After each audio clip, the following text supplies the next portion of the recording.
안녕하십니까. 오늘 형사정책 첫 시간인데요. 형사정책은 그 타 과목보다는 약간 어려워요. 학자들 얘기 많이 나오고 그 학자들이 주장했던 주요 이론들을 공부해야 되는 것이기 때문에 이해를 한다 하지만 그 이해가 암기로 바뀝니다. 그래서 1회독, 2회독 갖고는 안 되고요. 좀 많은 회독수를 통해서 그렇지만 그 학자들이 주장했던 주요 내용들만 좀 아시고 줄거리들은 이제 그 주요 내용 속에 들어가는 부분이라서 그 학자들 하면 주장되는 내용 몇 가지만 반복해서 보시면 됩니다. 최근에 그 보호직 9급 이제 그 형사정책 과목의 필수 과목으로 지정이 되었잖아요. 그리고 그런 측면도 감안해 봤을 때 최근에 형사정책 과목이 난이도가 좀 높아졌다는 것입니다. 그래서 그 출제 범위도 종전에 출제되었던 형사정책 범위보다는 최근에 출제가 되는 형사정책의 범위가 좀 더 깊이가 있고 양이 좀 많아졌기 때문에 수험생들 측면에서 약간의 부담이 될 수 있을지도 모릅니다.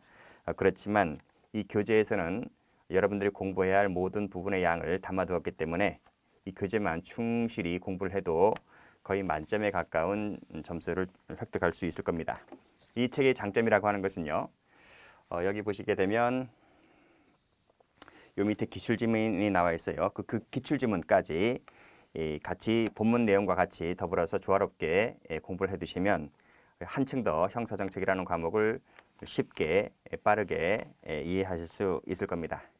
그리고 이 기본서를 보시고 난 다음에 기출문제집까지 같이 보시게 되면 형사정책은 뭐 더할 나위 없다 보시면 됩니다. 자, 그러면 맨 앞에 의의부터 진도를 나가도록 할게요. 자, 교재 2페이지 펴보시면 자, 형사정책의 개념입니다. 자, 형사정책이라는 개념은 자, 포이에르 바하 밑줄 그시고 자, 포이에르 바하는 저 뒤에서 따로 별도로 나옵니다. 자, 그 포이에르 바하가 그 저서에서 처음으로 사용되었다. 처음으로 사용한 사람은 누구다? 포이에르 바하다. 그 정도만 알고 계시면 되고요.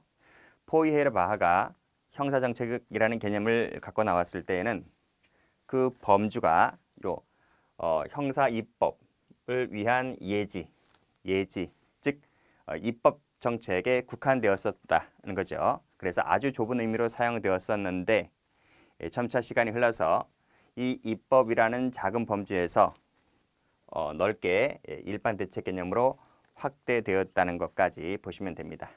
이 지문 자체가 기출지문입니다. 자, 개념을 보죠. 자, 개념은 좁은 의미와 넓은 의미로 이렇게 나눠볼 수가 있는데 두 가지를 이렇게 묶어보시고 자, 좁은 의미 형사정책은 범죄자 그리고 위험성이 있는 자를 대상으로 국한하지만 넓은 의미의 형사정책은 자, 범죄 방지를 목적으로 하는 직접적이 아닌 좀 더 넓은 의미의 간접적 등을 목적으로 하는 일체 활동을 의미한다라는 것이죠. 그래서 최선의 사회정책이 곧 가장 좋은 형사정책이다라는 의미입니다. 자, 무슨 뜻이냐?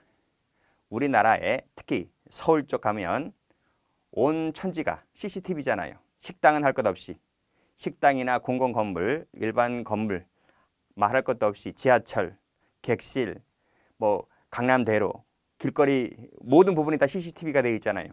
그래서 뭐다? 외국인들이 오면 깜짝 놀라요. CCTV가 너무 많다. 그리고 우리가 커피숍에 갔다 하더라도 핸드폰을 탁 놔두면 화장실 갔다 와도 그게 내 자리가 되잖아요. 핸드폰 누가 가지 않잖아요. 내 건데 그렇잖아요. 근데 외국인들이 봤을 때 깜짝 놀라는 거죠. 그래서 소매치기나 절도죄를 방지할 수 있는 것 중에 하나가 CCTV가 깔려 있다는 거야. 그러니까 그 CCTV 설치가 바로 최선의 사회정책인데 그것이 범죄를 예방하는 가장 좋은 형사정책이다. 이렇게 볼 수가 있겠죠. 그런 의미로 보시면 된다는 것이죠. 자, 이런 지문들도 기출된 적이 있었고 자, 그래서 형사정책이라는 개념은 좁은 의미와 넓은 의미로 이렇게 나눠볼 수가 있는데 그럼 우리나라는 좁은 의미로 해석을 할까 아니면 넓은 의미로 해석을 할까 그 뜻입니다. 자, 우리나라는 좁은 의미나 넓은 의미를 모두 다 포함하고 있어요. 그래서 우리나라는 이 범죄학 그리고 형사정책학 이렇게 나눌 때 우리가 당장 우리가 지금 배우는 과목이 형사정책 과목이잖아요. 형사정책 시험 보는 수험생들이 보호직하고 교정직이잖아요.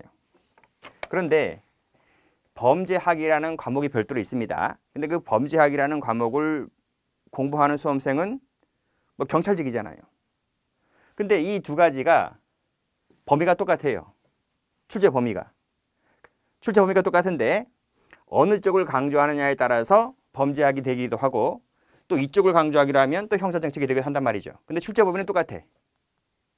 다만 출제 비율은 약간 다를 수가 있지만 뭐 한두 문제 차이긴 하지만 범죄는 똑같다는 거예요. 왜 그럴까요?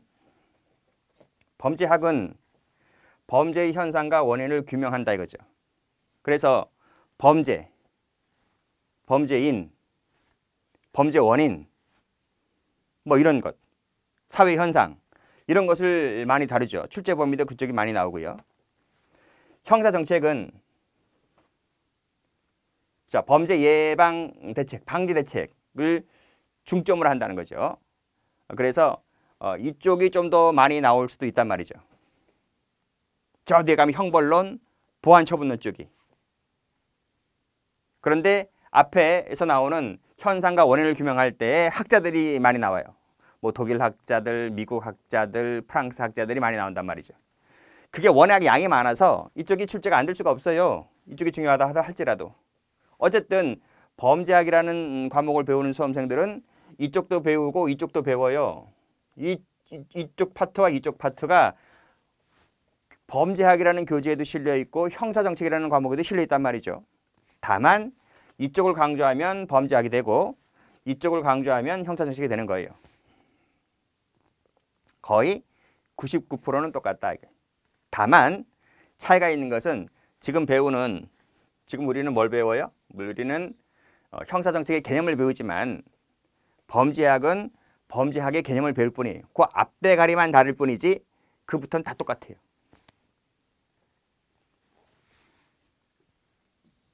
자, 다시 한번 정리하면 우리나라는 현상과 원인을 중시하는 것이 범죄학, 다른 말로 사실학으로서의 형사정책 이렇게 부르기도 하지만 이걸 범죄학이라 부르고 범죄 예방 대책을 강조하는 쪽을 형사정책이다 이렇게 부릅니다. 자, 됐어요. 자, 기출문제 한번 가볼게요. 자, 기출문제를 가보면 자, 범죄 방지를 목적으로 하는 활동을 의미한다는 것은 좁은 의미가 아니라 넓은 의미를 말합니다.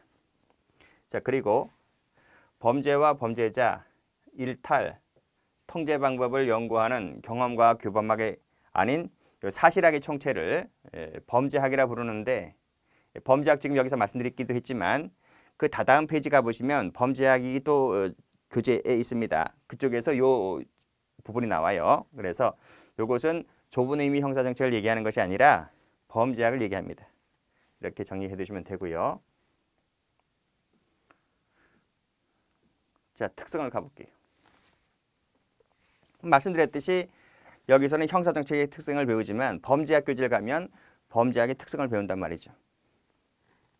자, 형사정책이라는 과목은 경험과학인 동시에 규범학이고요. 종합과학인 동시에 독립과학의 성격을 띈다. 이게 다예요. 그래서 보시면 형사정책은 경험과학적 측면을 강조하기도 하고 규범학적 측면을 갖고 있기도 하다. 이런 말입니다. 그래서 경험과학이라는 것은 범죄의 현상과 원인에 대하여 실증적, 인과적 연구를 지향한다는 측면에서 경험과학이다. 왜 경험과학이라는 말을 여기다 갖다 붙일까요? 규범학이라는 말을 여기다 갖다 붙이지 않고 자, 범죄의 현상과 원인을 규명한다. 누가? 현상과 원인을 규명하려면 일단 범죄인을 잡아야 되잖아요. 누가 잡겠어요? 수사기관이 잡잖아요. 심지어는 그 범인을 잡을 때 과학적 수사 기법을 쓰기도 하잖아요. 경험치란 말이죠. 경험치. 누구에게 있어서? 범죄인에게 있어서 또는 수사기관에 있어서 다 범죄라는 것이 경험에서 우러나오지 않나요? 그렇잖아요. 그래서 원인과 현상을 얘기하는 것을 경험과학적 측면이라 얘기하고 여기 범죄 대책까지를 연구 대상으로 하는 것이 규범학이다. 왜 범죄 대책 규명하는 것을 경험과학이라 하지 않고 규범학이라 얘기하나요? 대책이 뭔데? 형벌 또는 보안 처분이잖아. 그건 누가 내리는데? 법관이. 법관은 법리적 판단이잖아요. 그래서 그것이 규범학이다 이런 말이. 자, 이런 내용들입니다. 이런 내용들이 이제 옛날 사시에서 등장하기도 했다. 기출지문에서. 두 번째를 갈게요. 형사정책은 종합과학인 동시에 독립과학이다. 자, 이게 무슨 뜻인지 볼게요. 자, 형사정책은 모든 방면의 지식이 총동원되어야만 효율적으로 결과를 얻을 수가 있다. 자, 그래서 법학은 물론 심리학, 정신의학, 인류학, 통계학, 사회학 등등 다양한 주변 학문 영역에서의 성과를 기초로 하지 않을 수 없다. 그래서 종합과학이다 이런 얘기죠. 자, 범죄인이 있어요. 범죄인이 범죄를 하고 다니잖아요. 아까 원인과 규명을 밝힌다 했잖아요. 그러면 법학 갖고는 해결이 안 될 수가 있단 말이죠. 법학 갖고는 아니 살인의 추억이라는 영화 못 봤어요? 다양한 범죄 스릴러도 못 봤나요? 그게 법전 하나 갖고 해결될 문제가 아니잖아요. 그치? 걔네가 어디서 범죄를 저지르고 어렸을 적 환경이 어땠고 피해자와 그 가해자와의 관계, 살인하고 난 이후의 행적들 뭐 이런 여러 가지 그 사람이 뭐 사이코패스인지 아닌지 범인을 잡고서도 맞잖아요. 그런 것들을 원인 규명을 하고 죄를 인정하는 과정에서의 그 도움이 되는 학문들이 법학 갖고는 해결이 안 돼요.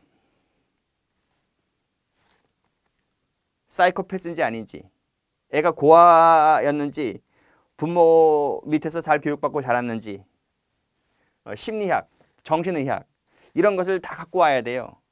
갖고 와서 심리 테스트 다 해보잖아요. 사이코패스인지 아닌지 그런 테스트 다 해보잖아요. 그래서 다양한 주변 학문들을 살금살금씩 뽑아서 이제 결론을 도출해낸다는 거지. 그래서 종합과학적 성질을 띈다. 자, 중요한 사람 나옵니다. 레클리스는 이런 말을 했어요. 레클리스는 앞으로도 계속 배울 겁니다.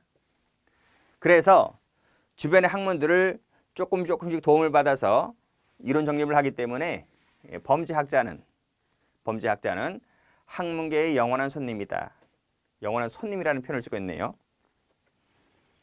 셀린이라는 사람은 범죄학은 영토를 갖지 않는 제왕적 학문이다. 왜 영토를 갖지 않는다 했을까? 구걸한다니까요.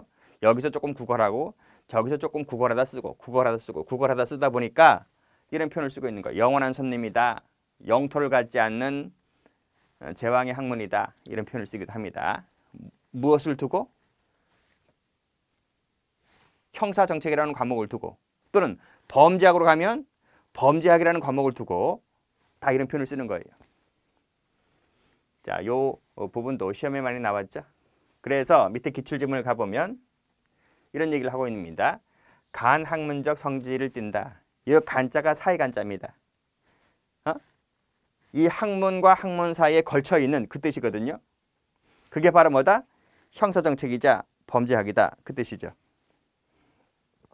학제적이란 말도 이 학문의 도움을 받는다는 거예요. 자, 됐고.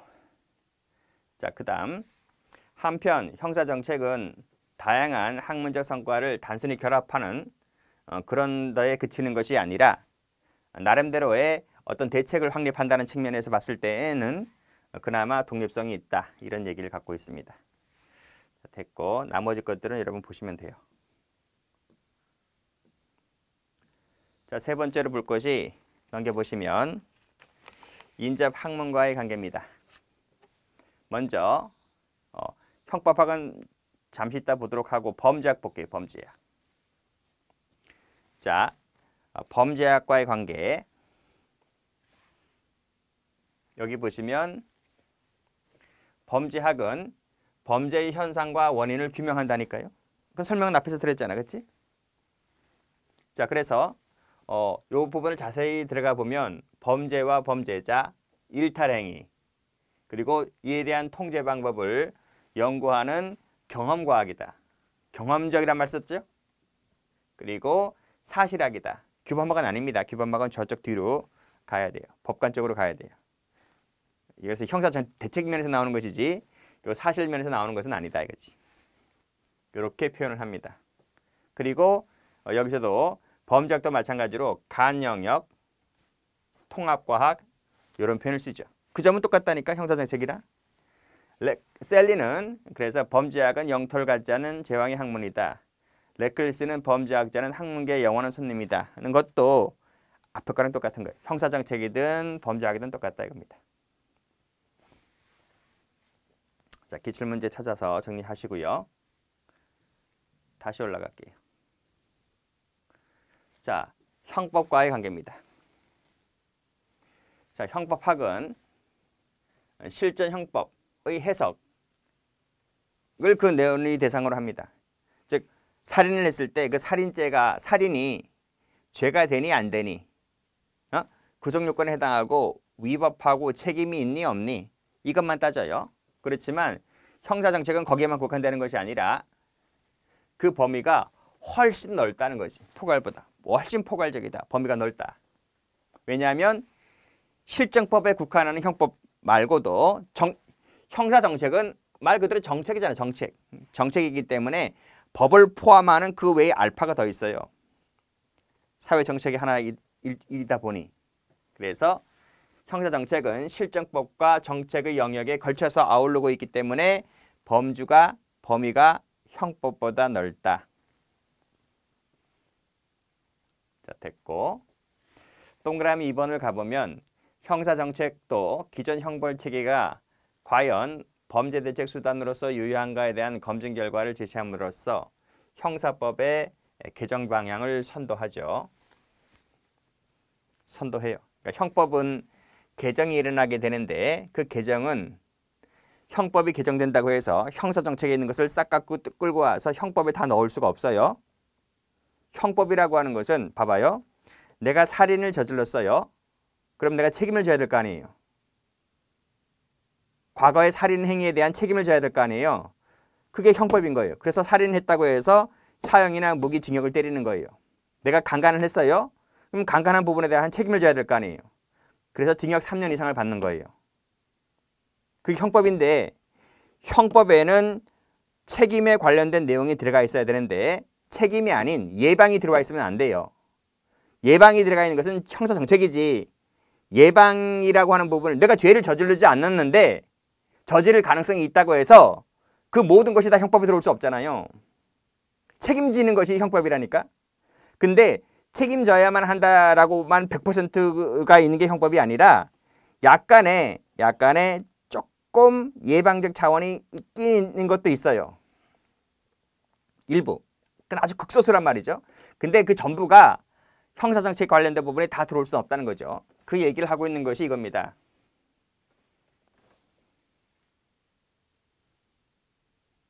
여기. 지나치게 형사정책적 측면을 강조하다 보면 형벌 제도는 완전히 폐지하고 부완처분 내지 사회방해 처분으로서의 일어나 한다고 하는 것은 형법의 보장적 측면, 즉 책임주의에 반하는 결과가 된다. 왜? 책임주의에 합치하는 것이 형법이거든. 책임질 일만 내가 책임지면 되니까. 근데 책임지지 말아야 할 부분이 형법에 들어와 있으면 이거는 뭐야? 이 보장적 측면을 와해시켜버린다니까요.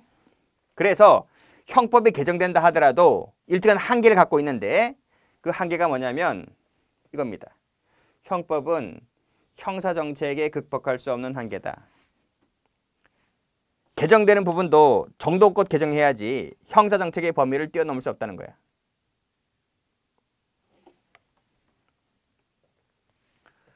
그 형법에 가면 이런 내용이 있어요. 그 타인의 운전면허증을 갖고 운전하다가 경찰관의 이제 운전면허증 그 점검하는 부분에서 저 운전면허증 좀 제시해 주세요라고 할 때 자신의 운전면허증이 아니라 타인의 운전면허증을 제시하다 적발되면 무슨 죄가 되죠? 공문서 부정행사죄가 돼요. 근데 운전면허증이 아니라 이 사람이 타인의 운전면허증을 스캔을 떴어. 이미지 파일을 떠서 경찰관이 운전면허증 해달라 하니 그 스캔 파일 뜬 이미지 파일을 제시하는 거야. 걸렸어. 공문서 부정행사가 됩니까? 안 됩니까? 안 된다는 대법원의 판례가 있단 말이죠. 처벌하고 싶지? 근데 현행법상 처벌을 못해요. 그치? 지금 봐봐요. 사안을 바꿔볼까? 이 컴퓨터 화면입니다. 컴퓨터 화면. 근데 남자와 여자가 채팅을 했어. 컴퓨터 화면을 보고. 그런데 거기서 이 남자놈이 여자 고등학생, 중학생, 고등학생의 애를 그 음부지 음부, 가슴하고 음부 쪽을 촬영을 했어. 핸드폰으로. 뭐 말인지 알아요? 자, 이것이 그 성폭력 처벌법상의 카메라 등용 촬영죄가 됩니까? 안 됩니까? 성폭력 처벌법상의 카메라 등용 촬영죄라고 하는 것은 지하철 탔을 때, 예를 들면 지하철이나 에스컬레이터 탔을 때 몰래 카메라 핸드폰으로 가져가서 몰래 몸 속옷을 촬영한 부분이 컴퓨터 카메라 이용 촬영죄가 되잖아요. 그것을 처벌하기 위해서 만든 조문이잖아요. 그럼 이건 되냐고. 된다 그래요? 안 된다 그래요? 안 된다 그래요. 신체 그 자체를 찍었을 때 카메라 대용 촬영죄가 되는 것이지, 화면상에 나타난 이미지 파일을 찍은 것은, 이미지 화면을 찍은 것은 컴퓨터 성폭력 처벌법상의 카메라 대용 촬영죄가 안 돼요. 그러다 보니 법이 개정이 되는 거예요. 하나 예를 더 들어볼게요. 구하라 사건 알죠? 가수 구하라. 어떤 사건인지 대충 아시나요? 둘이 서로 좋아했어요. 서로 좋아하다 보니 성관계를 가졌어요. 성관계를 가질 때 남자가 그래요. 이 너랑 나랑 성관계하는 이 모습을 화면에 담고 싶대. 아, 그런 개사이코가 어디 있어요? 근데 서로 좋아하다 보니 그 순간만큼은 뭐 서로 흥분한 점도 있잖아요. 근데 여자가 동의를 해줬어요. 남자가 사장 하길래. 그래서 남자는 그 모습을 카메라로 담았어요. 근데 사이가 영원히 계속 좋아지나요? 사이가 나빠질 때가 있잖아요. 둘이 헤어졌단 말이죠. 헤어지다 보면 어떻게 돼? 너 이 XX 한번 엿먹어봐라. 그래서 이 영상에 있는 이 동영상 화면이나 나체 사진을 SNS에 막 올려버려요. 처벌할 수 있어 없어요? 그 화면을 찍을 당시, 사진을 찍을 당시에는 여자의 동의를 받았잖아요. 촬영 당시에는 동의를 받았기 때문에 그때 대법원 판결은 죄가 안 된다 했어요. 근데 악감정이 나와 그 이후에 사이가 안 좋아서 올려버리잖아요. 근데 그 결국 어떻게 당했어요? 그 피해자 자살했어요. 이거를 국가가 방치하면 안 되잖아요. 그래서 법 개정이 이루어지는 거예요. 지금은 그게 처벌돼요. 서로 촬영 당시에는 서로 사이가 좋아서 찍었다 할지라도, 촬영을 했다 할지라도, 나이가 나중에 사이가 안 좋아서 의사에 반하여 찍은 영상을 뿌려버리면 처벌되는 것으로 법이 바뀌어요. 법 바뀌는 것이 한도가 거기까지란 말이죠. 그 이상을 넘어버리면, 그 이상을 넘어서 예방적 측면에서 형사정책에 있는 것을 싹 깎고 들어오면 안 된단 말입니다. 책임지위를 붕괴시키기 때문에. 그러니까 법 개정이 이루어지는 것도 그런 아주 미세한 부분, 그리고 대법원 판례까지 가야지 그걸 반영해서 법 개정이 그 정도씩 약간씩 번해가는 거지, 그 틀을 완전히 무시해버리고 이 모든 것을 갖고 와서 형법에 들어가면 그럼 형사정책 과목이라는 과목이 없어지게. 그래서 이 영역이 따로 있고 이 영역이 따로 있는 거예요. 서로 뭐다? 두 과목은 서로 제한하는 역할을 한다. 상호 제한적 효력을 갖는다. 이렇게 보시면 돼요. 한편으로는 서로 의존하는 모습도 띄기도 하지만 한편으로는 서로 제한하는 역할도 한다. 이렇게 보시면 됩니다. 자, 기출문제 정리하시고, 자, 형사정책의 연구 방법을 가볼게요. 연구 방법은 시험에 아주 출제가 잘 돼요.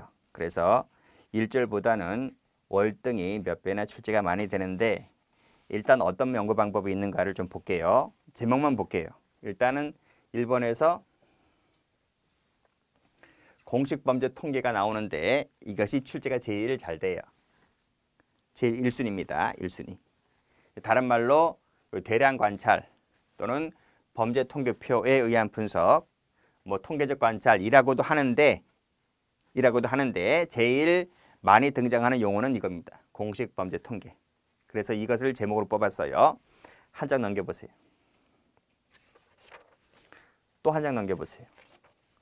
그럼 2번에 표본 집단 조사, 3번에 사례 연구, 4번에 추행 조사, 5번에 참여적 관찰법, 6번에 실험적 연구, 7번이 이제 코호트 연구인데 처음 들어보죠?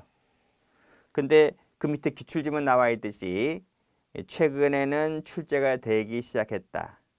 22년도 경채, 23년도 경찰 시험입니다. 경위, 경찰 간부 시험입니다. 그쪽에서 출제가 됐다. 여기까지인데 뭐 각각의 이 타이틀마다 별표가 박혀져 있죠. 별표가 박혀져 있는 것은 출제가 그만큼 많이 됐다는 순서인 겁니다. 어쨌든 다 보셔야 돼요. 다 보셔야 이제 한 문제 나오면 맞출 수 있을까 말까 합니다. 근데 교재만 있는 것부터 충분히 봐도 다 맞추는 거죠. 자, 그러면 다시 원위치를 해서 가장 출제가 많이 된다는 이 공식 범죄 통계를 보도록 합니다. 자, 일단 개념 정의를 하실 때는 그 사례를 듣는 게 좋아요. 그래서 이 공식 범죄 통계 같은 경우는 여기 얘가 나오죠, 얘가. 경찰청에서 발간하는 경찰 백서가 있고 법무연수원에서 발행하는 범죄 백서도 있고 뭐 1년마다 한 번씩 발간하겠죠. 뭐 대검찰청에서 발간하는 범죄 분석이라든지 뭐 이런 거 시험 나오지 않습니다. 뒤에 기출문제를 가보면 그 경비라는 기출지문이 있지. 경비. 여기 있잖아. 경비라고.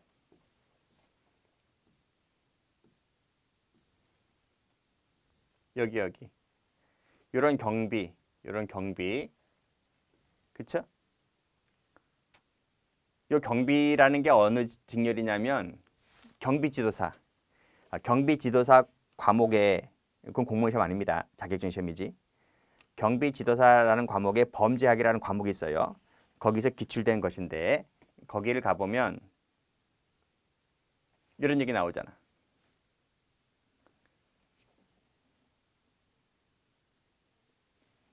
여기 나오네. 16년도 경비시험에 여기 범죄 백서는 사법연수원에서 매년 발간되는 공식 통계다. 범죄 백서는 연수원이 아니라 법무연수원인데 우리 공무원 시험에서 그렇게 안 나옵니다. 경비지도사니까 이런 게 예전에 나왔을지 모르는데 뭐 여기도 한 문제 더 있어요. 더 있고 여기 보면 경찰 간부, 이제 경찰 간부 시험이 이제 경위 공채로 바뀌었거든요. 시험이 그래서 경위가 이제 경찰 간부인데 여기 보시면 경찰청의 범죄 통계와 검찰청의 범죄 분석의 발생 건수는 동일하다 했는데 동일하지 않아요. 왜냐하면 경찰청에서 발행하는 것과 검찰청에서 발행하는 것이 항상 일치할 수는 없어요. 그러니까 약간씩 어디 가나 똑같은 건 없고요. 약간씩 다르다 이거죠. 우리가 왜 대통령 선거나 국회의원 선거, 여당 야당 지지율 선거 할 때도 각 그 리서치들마다 다르잖아. 약간씩 마찬가지인 거지. 약간씩 다르단 말이죠. 그렇게 보시면 된다 이거죠.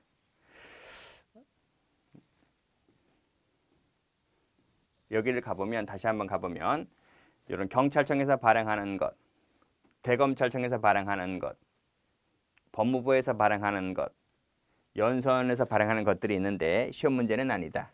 근데 경비지도에서 나온 적이 있는데 우리는 눈팅만 합시다. 그렇죠? 그래서 우리나라 지도를 보면 이런 그림도 나와요. 이게 우리나라 지도라면 이게 뭐 우리나라 지도 이만 하겠지만 뭐 우리나라 지도보다는 보통 서울 경기 위주로 돌아가잖아요. 서울 경기에 우리나라 인구 절반이 살아요. 그러면 서울 지역에 어디에서 강간이 많이 나오고 어디에서 살인이 많이 나온다. 여기는 절도가 많이 나오고 이런 식으로.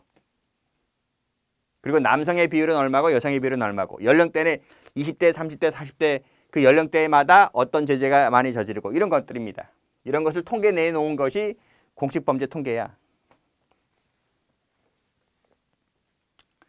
자, 그런 것을 보면 분석을 해보면 사회의 대량적 현상으로서의 범죄의 규모나 추이를 파악할 수 있다는 거지.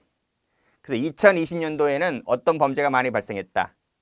2010년도에는 어떤 범죄가 많이 발생했고 1980년도에는 어떤 범죄가 많이 발생했다. 그 시대의 경제적 사정에 따라서 사회 현상에 따라서 어떤 범죄가 많아지기도 하고 적어지기도 하고 이런 추이를 볼 수 있다는 거지. 그래서 밑에 사회 내에서 얼마나 많은 범죄가 발생하는가를 중심으로 하는 연구 방법이 공식범죄 통계다. 이렇게 보시면 되고요.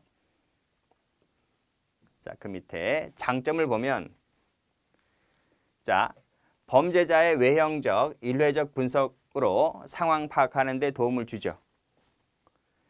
일반적 경향 파악이 용이하죠. 어떤 범죄가 그 시대에는 많았다 이런 식으로 하니까. 남성보다는 여성이 이때는 많았다. 그래서 질적인 것보다는 양적 동그라미 측면의 파악이 용이합니다. 시간적 흐름에 따라 비교하는 것이 유리하죠. 그 시대에는 어떤 범죄, 그 시대에는 어떤 범죄 이렇게 나오니까. 지역별 범죄 발생 건수를 파악하는 데도 용이해요. 전라도, 광주에는 어떤 범죄, 뭐 조폭이라든지 강간이라든지 뭐 이런 것이 발생했다면 상대적으로 저 대구에는 어떤 범죄가 발생했다 이런 것이 프로테이지마다 다르니까요. 그게 가능하단 말이에요. 기간, 언제부터 언제까지. 이런 동향, 특성을 파악하는 데 상당히 유용해요. 그런 것들이 장점으로 뽑히지만 그럼 단점은 뭘까요? 양적인 측면에서 파악이 용이했다면 질적 파악은 그만큼 어려워집니다. 내용. 그렇지? 구체적 상황 파악, 개인적 특성 파악하는데 한계가 있다. 봐봐요. 경기도 부천에 어떤 범죄가 많이 발생했대. 그게 끝이야. 미세 자세한 부분에 들어가지 않았죠. 어디가 그냥 어느 지역에 무슨 범죄가 많다. 이게 끝이라니까요. 20대가 많다. 그게 끝이야. 응? 피해의 구체적 상황이나 개인적 특성 파악하는데 상대적으로 힘들다, 곤란하다 이런 뜻입니다. 두 번째는 암수예요. 암수. 암수는 겉으로 드러나지 않습니다. 공식 범죄 통계는 겉으로 드러난 겁니다. 통계에 잡힌 거야. 이건 통계에 안 잡힌 거야. 이거 파악하는데 힘들다는 거지. 참 많이 나왔네요. 몇 번 나왔네? 5번 나왔네. 이 부분이 시험에. 이거 제가 글씨를요. 이게 막 적은 거 아니에요. 일일이 다 하나하나 지문 따서 비교해서 다시 보는 겁니다.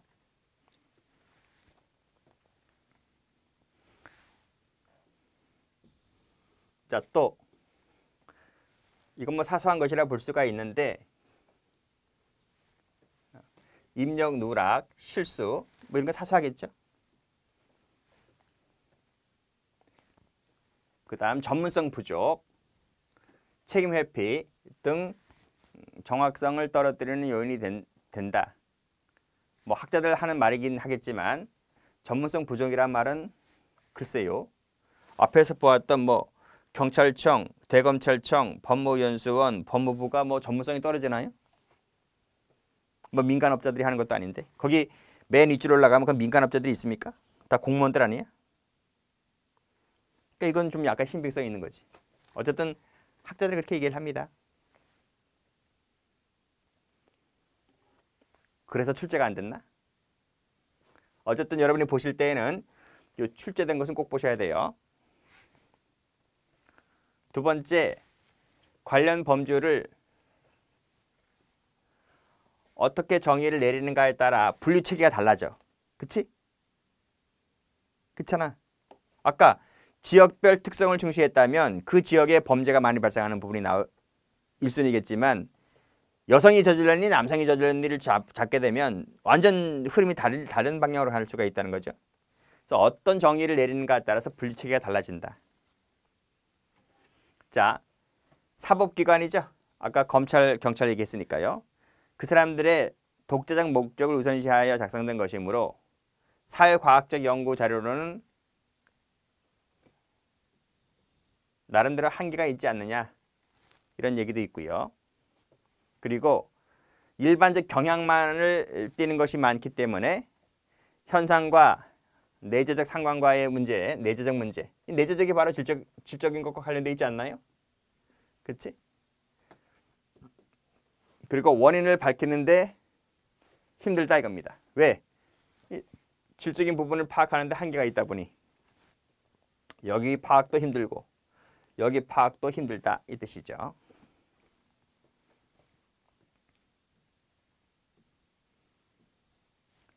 자, 다음. 자, 집계 기준에 따라 통계 차이가 발생할 수 있죠. 아니, 앞에서 그랬잖아요. 경찰 집계 따르고 경찰 집계 따르고 검찰 집계가 달라요. 그러다 보니 이런 차이가 발생할 수 있지 않나요? 항상 같다 그러면 뭐 카피한 거야? 복사했던 거야? 다를 수밖에.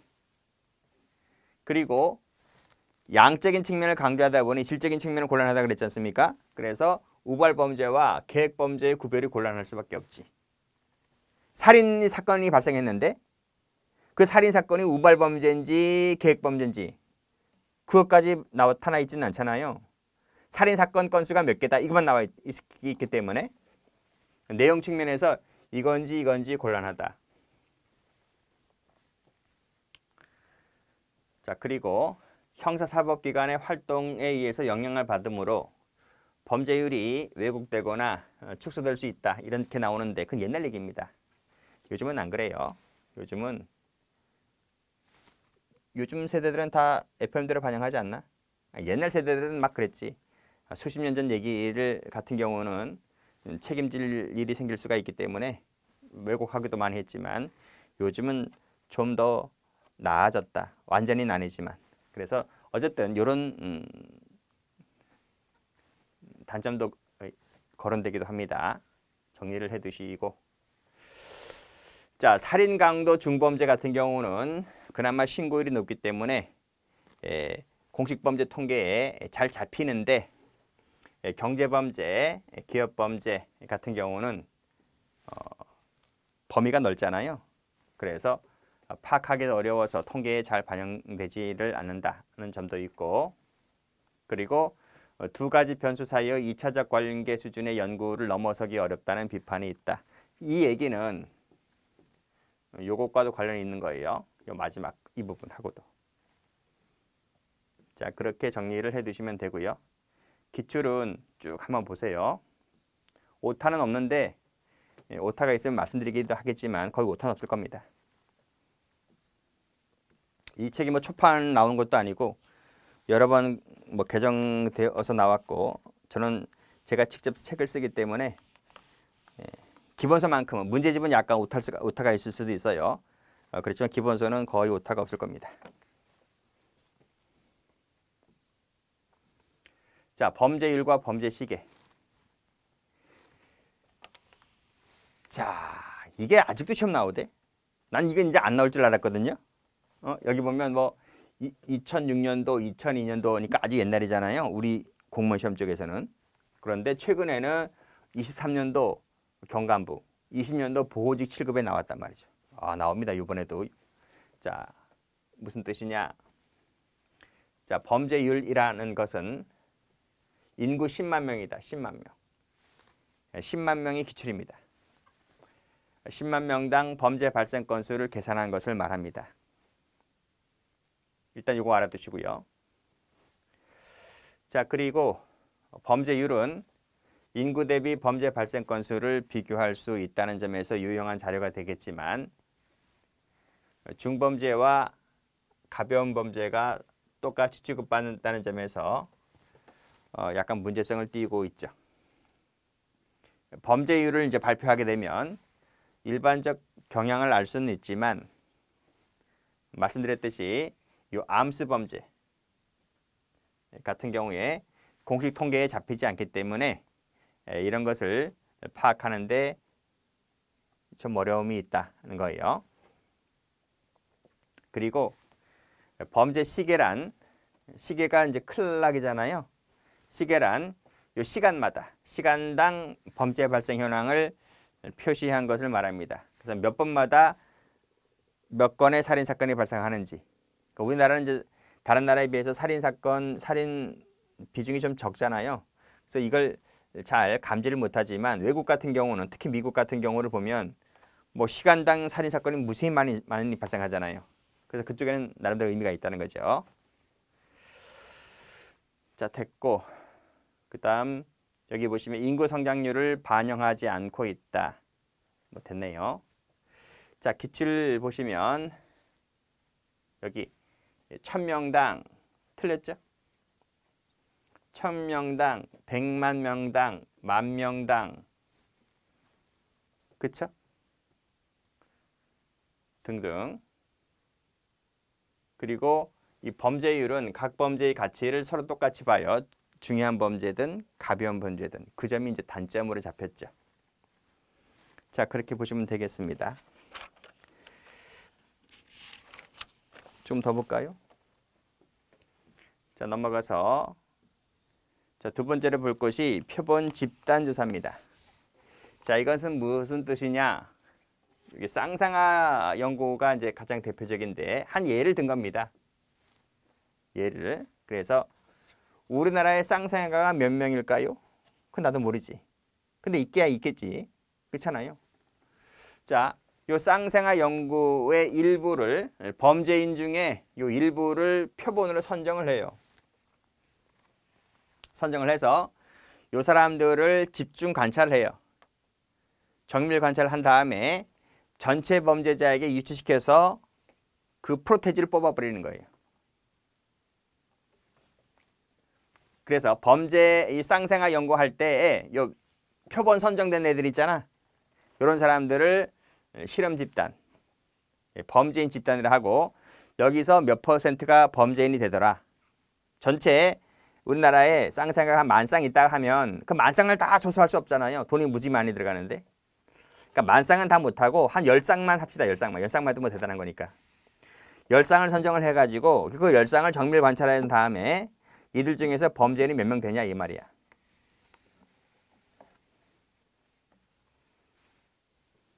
그러면 그 비율대로 그 10,000명에 대비해 적용해서 프로테지 뽑아내면 되는 거지.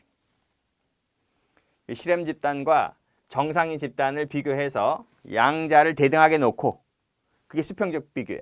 대등하게 놓고 이제 쌍쌍화가 범죄인이 많이 나오디 아니면 정상인이 범죄가 많이 나오디 이 뜻입니다. 정상인은 그 외에 나머지 자 전체 국민을 갖고 프로테지 따지면 되니까요.